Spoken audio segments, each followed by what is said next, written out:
Down syndrome ബാധിച്ച അന്തിക്കാട് സ്വദേശി honey എന്ന ഭിന്നശേഷിക്കാരന് സ്വന്തമായി ജോലി ചെയ്ത് മാതാപിതാക്കളെ സംരക്ഷിക്കണമെന്നാണ് മോഹം.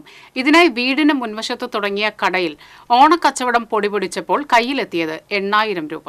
ഭിന്നശേഷിക്കാരൻ എന്നത് വെറുമൊരു പ്രയോഗം മാത്രമെന്ന് ഹണി എന്ന 40-കാരനെ അറിയുന്നവർ പറയും. അന്തിക്കാട് പടിയം സ്വദേശികളായ കല്ലാറ്റ് ഭരതന്റെയും ഉഷയുടെയും മകനായ ഹണിയെ വ്യത്യസ്തങ്ങളായ ചിന്തകളാണ് നയിക്കുന്നത്. ശബ്ദാനുകരണം, ജ്യോതിഷം, കൃഷി, ഗൃഹപരിപാലനം തുടങ്ങിയ ജീവിതചര്യകളാണ് ഹണിയെ മുന്നോട്ട് നയിക്കുന്നത്. അന്തിക്കാട് സാന്ത്വനം സ്പെഷ്യൽ സ്കൂളിലെ വിദ്യാർത്ഥിയായ ഹണി ഓണാവധിയിൽ തനിക്കൊരു കച്ചവടം തുടങ്ങണമെന്ന ആഗ്രഹം മാതാപിതാക്കളെ അറിയിക്കുകയായിരുന്നു.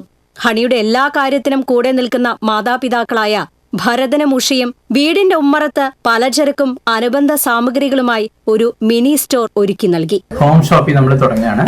ആ ഹോം ഷോപ്പിൽ സ്കൂളിൽ നിന്ന് വന്നു കഴിഞ്ഞിട്ടുള്ള ബാക്കിയുള്ള സമയം അവൻ പ്രവർത്തിച്ച് അവനത് ഇതിൽ സ്വയം പര്യാപ്തത നേടുകയാണെങ്കിൽ ഒരു പെട്ടിക്കട മാതിരി രീതിയിൽ മുന്നോട്ട് കൊണ്ടുപോകണം, അവനൊരു സ്വന്തം വരുമാനം ഉണ്ടാക്കണം എന്നുള്ളതാണ് നമ്മുടെ ലക്ഷ്യം.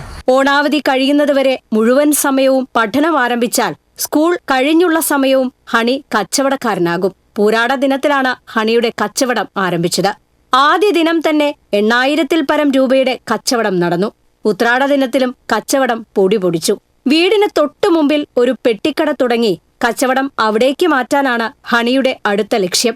ഇതിനുള്ള സഹായ സൗകര്യങ്ങൾ ചെയ്തു കൊടുക്കാമെന്ന് ഉറപ്പു നൽകിയിരിക്കുകയാണ് അന്തിക്കാട് പഞ്ചായത്ത് പ്രസിഡന്റ് ജീന നന്ദൻ.